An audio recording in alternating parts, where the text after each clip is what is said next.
Hi everyone, this is Brian with MeasureSquare, and in this video we're going to cover how to use your pipelines and stages settings inside of MeasureSquare CRM.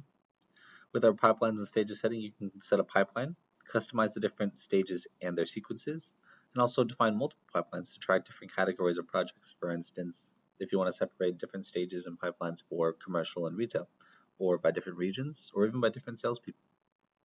Before we dive into our settings, we'll do a quick overview of this deals page, which really highlights all the different functions of our pipelines and stages. You can see we store deals in different stages so we can move them left and right across stages.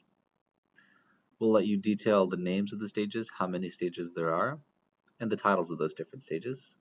And likewise, you can create multiple different pipelines. So here's our retail pipeline.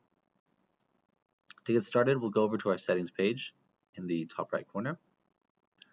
And from the menu that pops up, we'll go all the way down to pipelines and stages. Here you can see the different pipelines you've set up. There are multiple.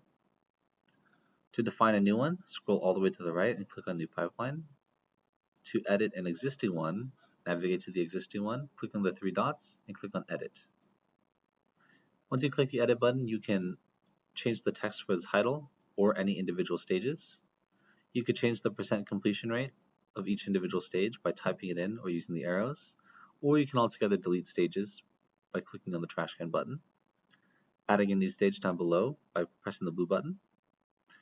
And again, you can also duplicate stages. If I know that my commercial pipeline is only one more stage than the retail pipeline, I can simply press duplicate and then make the edits there. That's the brief overview of how to use our pipelines and stages settings in MeasureSquare CRM to make your CRM work for you. We hope you found this tutorial useful, and thank you again for watching.